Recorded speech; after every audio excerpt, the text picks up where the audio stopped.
اصل ولی وہ ہے جو اپنی رضا کو اللہ کی رضا میں فنا کر دے. سمجھ رہے ہیں؟ جو مانگو وہ جو آپ کی چاہت ہے, لیکن جو ہو رہا ہے اس پہ راضی رہو.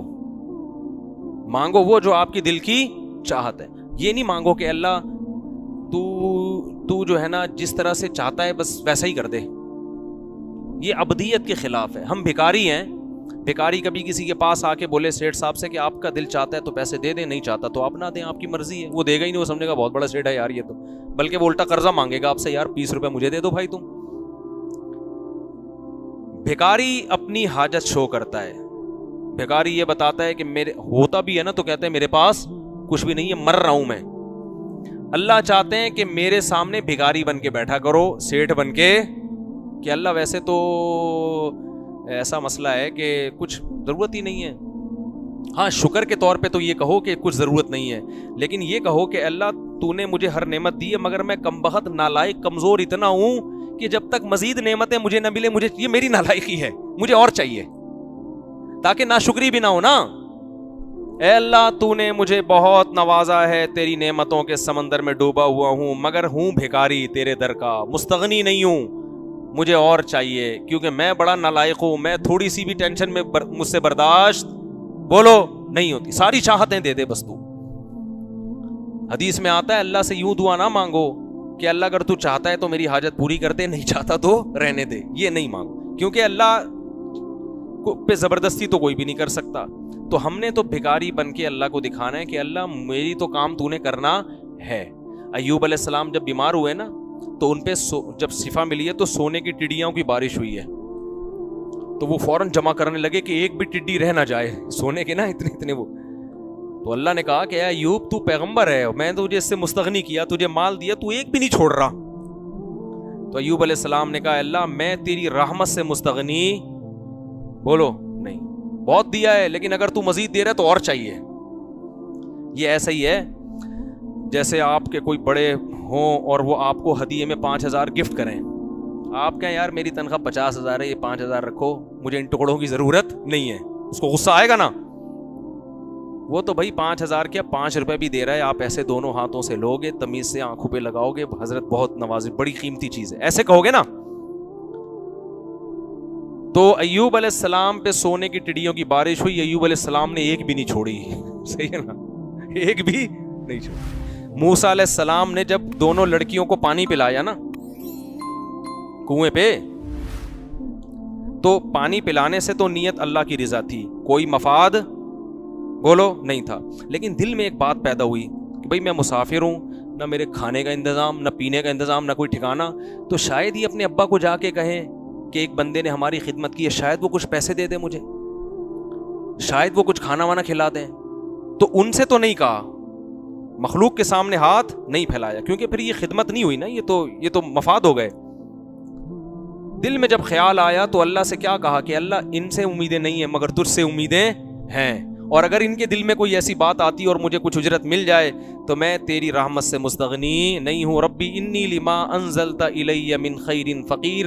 درخت کے نیچے کھڑے ہو کر دعا مانگ رہے ہیں, اللہ اگر تو نے میرے ساتھ کسی بھلائی کا ارادہ کیا ہے تو یہ آپشن ضائع نہ ہونے دینا, کر لے وہ بھلائی, میں فقیر ہوں, محتاج ہوں. یہ نہیں کہہ رہے کہ اللہ میں نے تو ان کو پلایا پانی تیری رضا کے لیے, اب ایسا نہ ہو کہ ان کے دل میں پیسے ویسے دینے کی بات آ جائے اور یہ مجھے گھر لے جائیں اور ٹھکانہ مل جائے. یہ میں تو ایسے ہی زندگی گزاروں گا, ننگے پاؤں اور تھکا ہوا, اور ایسے ہی میں عادی ان چیزوں کا, تو مجھے اور آزما, میں دیکھ میں ابھی مزید بھوکا رہ کے دکھاؤں گا, 6 دن اور بھوکا رہ کے دکھاؤں گا تیرے لیے. یہ اسٹائل اللہ کو پسند بولتے کیوں نہیں ہے, تواضع پسند ہے. اللہ مخلوق کے سامنے نہیں مگر تیرا محتاج. اللہ کو آپ کی یہ ادا اتنی پسند آئی, اللہ نے کہا موسیٰ صرف روٹی پانی کا انتظام نہیں ہوگا, شادی کا انتظام کرا دوں گا میں تیری, صحیح ہے نا, کیونکہ اجنبی آدمی کو بیوی بھی تو چاہیے نا ایسے علاقے میں. اللہ نے ایسے خاندانی جگہوں پہ حضرت موسیٰ کی شادی کرا دی اور پوری پراپر جاب کا انتظام ہو گیا, بکریاں چراؤ, یہی کھانا پینا آپ کا. 10 سال کے بعد بیوی کو لے کے جانا, فرعون بھول بھلیاں ہو چکا ہوگا, وہ اللہ نے پھر جاتے ہی فرعون کے پاس ہی بھیج دیا ڈائریکٹ, ٹھیک ہے نا. تو مستغنی نہیں ہونا ہے, سمجھ رہے ہو, اللہ سے کیا کرنا ہے, بھکاری بن کے مانگنا ہے. تو اللہ تیری نعمتیں بہت ہیں مگر اور چاہیے. تو کیا بات چل رہی تھی, ہاں لیکن جو مقدر میں ہو اس پہ راضی رہنا ہے. مل جائیں نعمتیں ٹھیک ہے, نہیں ملیں بھائی اللہ کی یہی مرضی ہے. تو اللہ کی یہ چاہت ہے, اللہ کی یہ خواہش ہے کہ میرے در کے بھکاری بن کے. دیکھو جلدی افطار کا حکم کیوں ہے ہمیں پتہ ہے؟ اللہ کی خاطر ہم بھوکے پیاسے رہتے ہیں. غروب آفتاب کے بعد اللہ کی طرف سے اب بھوکا پیاسا رہنے کا حکم نہیں ہے. اب افطار میں جلدی کا حکم کیوں ہے؟ اب فنٹر مت بنو کہ اللہ تو نے حکم دیا تھا 14 گھنٹے کے روزے کا, تو کیا سمجھتا ہے ایسے 14؟ میں تو 18 کا رکھ کے دکھاؤں گا. سورج غروب ہو گیا, سائرن بج رہا ہے, اب میں 4 گھنٹے اور بھوکا رہوں گا. یہ عبدیت کے خلاف. یہ غلاموں کا یہ کام نہیں ہوتا, بھکاریوں کا یہ کام نہیں ہوتا. بھکاری کیا کرے گا؟ پہلے سے پکوڑے بنانا شروع کر دے گا وہ, ٹھیک ہے نا. بیوی سے اثر کے بعد اس کو ٹینشن دینا شروع کر دے گا, بیگم افطاری کا ٹائم ہونے میں آدھا گھنٹہ رہ گیا, 1 سیکنڈ بھی تاخیر ہوئی نا تو اچھا نہیں ہوگا. یہ ادا اللہ کو پسند ہے بھائی. اللہ ہم تو بھوک پیاس ہم سے برداشت نہیں ہو رہی. بھوک تو سب کو لگ رہی ہوتی ہے, نہیں لگ رہی اس کا مطلب پیٹ خراب ہے آپ کا. بھوک لگ رہی ہوتی افطاری کے وقت میں تو اللہ نے حکم دیا, نبی نے حکم دیا, دسترخوان پہ آگے بیٹھ جاؤ تمیز سے, ٹھیک ہے نا. بیٹھ جاؤ, انتظار کرو, اللہ کی نعمتیں رکھی ہوئی ہیں. جیسے ہی سورج غروب ہونے کے اعلان ہوگا فوراً کھانا شروع کر دو, یہ بتانے کے لیے کہ ہم فنٹر نہیں ہیں, ہم تو محتاج ہے بھائی. اس لیے حکم دیا سحری بھی کرو, بغیر سحری کے روزہ رکھو گے مشکل ہو جائے گا. تو یہ فنٹر گیری اللہ کو پسند نہیں ہے. جتنا حکم دیا بس اتنا کرو, اس سے زیادہ فنٹر بننے کی کوشش نہیں کرو. بعض لوگ ایسے فنٹر بن رہے ہوتے ہیں, ایکچولی ہم تو افطاری میں صرف ایک کھجور کھاتے ہیں اور ہمیں تو میں کہتا ہوں آپ کو یہ تکلف کی ضرورت کیا ہے کھجور کھانے کی؟ کیا خیال ہے؟ آپ کو اس نیمبو چٹا دیا کریں گے ہم آپ کو, تھوڑا سا اتنا کافی ہے. بعض لوگ ایسے مجاہدے کروا رہے ہوتے ہیں نا.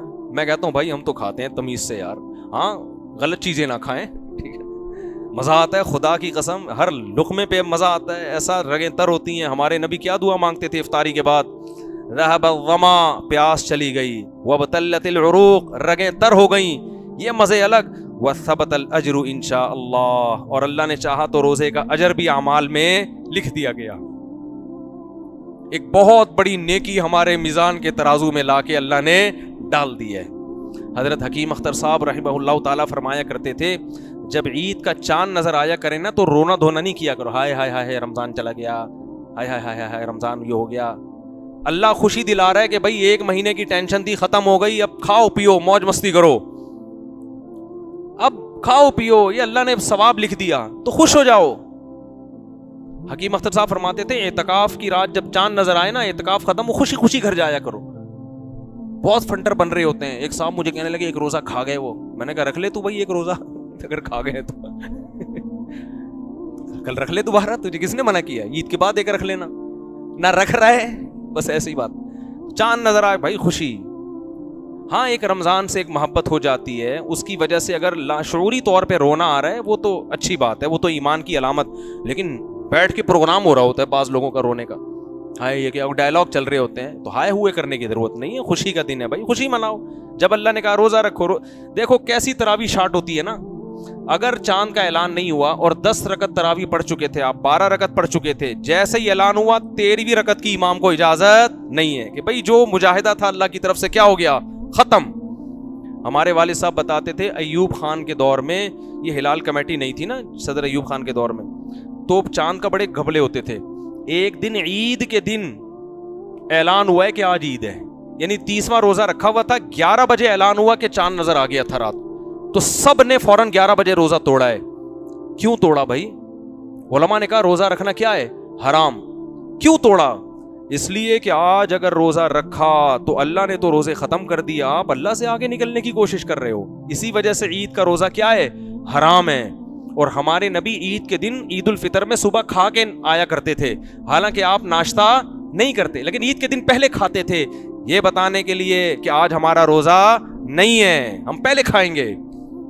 بقرعید میں پہلے کھانا سنت نہیں ہے. اب فرق کیا, عید دونوں عیدیں ہیں بھائی. یہاں روزے ختم ہوئے ہیں یہ بتانے کے لیے کہ آج ہم صبح بھوکے نہیں ہوں گے, پہلے کھائیں گے بعد میں نماز پڑھیں گے. اور بقرعید میں ایسی کوئی حکمت نہیں ہے, کھاتے ہی آ رہے ہیں. آج ہم جو ہے نا اللہ جو ہمیں گوشت کھلائے گا اس سے کھانا شروع کریں گے ہم, وہ اللہ کی ضیافت ہے. تو بار بار جگہ جگہ اسلام آپ کو گائیڈ کرتا ہے ایسی گائیڈنس آپ کو خدا کی قسم کسی مذہب میں نہیں ملے گی. تو اللہ کے در کے محتاج بن کے اللہ سے مانگا کرو. پھر بھی کوئی مصیبت آ جائے تو کیا کرنا ہے؟ صبر. اللہ تعالیٰ سمجھنے کی عمل کی توفیق عطا فرمائے. وما علینا الا البلاغ.